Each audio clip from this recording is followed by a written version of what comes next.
Exercise is one of the most natural and reliable ways to stimulate autophagy, the essential cellular process that removes dysfunctional components and renews internal systems.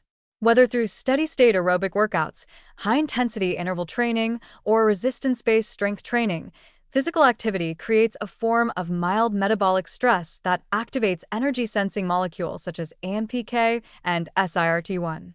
These two regulators serve as key switches that respond to decreased ADP levels and increased NAD+ availability within muscle and other tissues.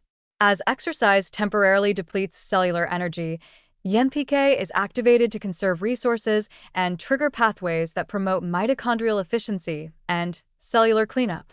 Simultaneously, SIRT1 activity increases, promoting DNA repair, improving metabolic flexibility, and signaling the start of autophagic recycling processes. The result is a systemic shift away from growth and accumulation toward repair, renewal, and enhanced functional capacity, a fundamental adaptation that helps explain why regular physical activity contributes not just to performance, but to longevity and resilience at the cellular level. The autophagy stimulated by exercise is particularly impactful in tissues that are most active during training, including skeletal muscle, heart, and brain. In muscle, autophagy helps clear out damaged mitochondria and protein aggregates that accumulate during contractions and metabolic turnover. This ensures better muscle recovery, growth, and endurance with time. In the heart, enhanced autophagy improves cardiovascular efficiency and guards against age-related stiffness and oxidative damage. In the brain, exercise-induced autophagy supports synaptic plasticity and neurogenesis, while aiding in the clearance of potentially neurotoxic waste, factors that contribute to improved cognitive function and mood regulation. What makes exercise so uniquely powerful is that it coordinates a whole-body autophagic response through a non-pharmacological, deeply adaptive stimulus that also improves insulin sensitivity, lipid metabolism, and hormonal balance. The intensity and duration of exercise both influence the degree of autophagy activation. Moderate intensity, longer duration aerobic training triggers a sustained activation of AMPK, while high-intensity interval training, HIIT, and resistance training elicit short, sharp waves of autophagic signaling that may persist even after the workout ends. Each mode of exercise introduces its own metabolic challenge, and the cumulative effect over time leads to enhanced cellular stress resistance and increased capacity for internal repair. Importantly, exercise creates rhythmic periods of stress followed by rest, which parallels the ebb and flow seen in other autophagy-promoting behaviors like intermittent fasting or sleep. This cyclic exposure to controlled stress, followed by recovery, is what builds a stronger and more adaptable body from the inside out. Nutritional choices surrounding exercise can either support or blunt these autophagic benefits, depending on timing and composition.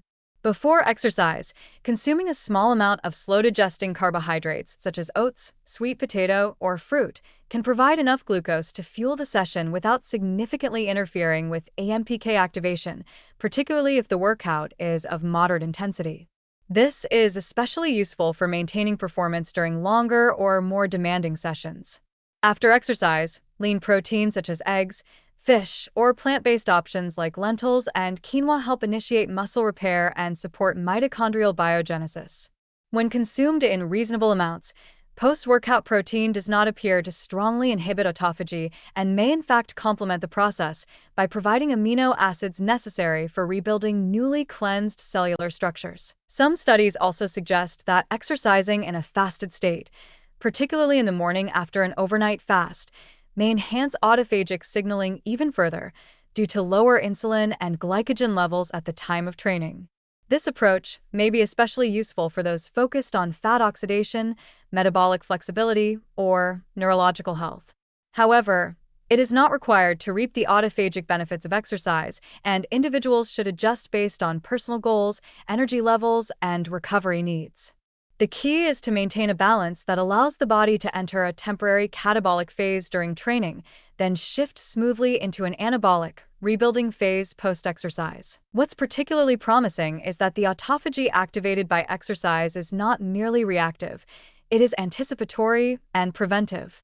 By routinely clearing out cellular debris and optimizing energy metabolism, exercise trains cells to resist future damage, adapt to new challenges, and maintain peak function over time. It's a regenerative signal sent throughout the body that says, prepare, repair, and get stronger.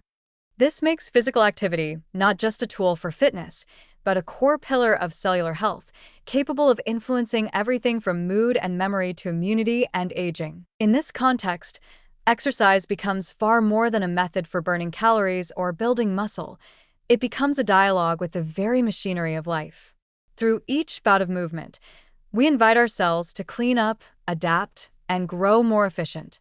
By aligning exercise with supportive nutrition, such as moderate pre-workout carbohydrates and balanced post-exercise protein, we create the ideal conditions for autophagy to flourish, allowing the body to emerge from each challenge stronger, clearer, and more vital than before.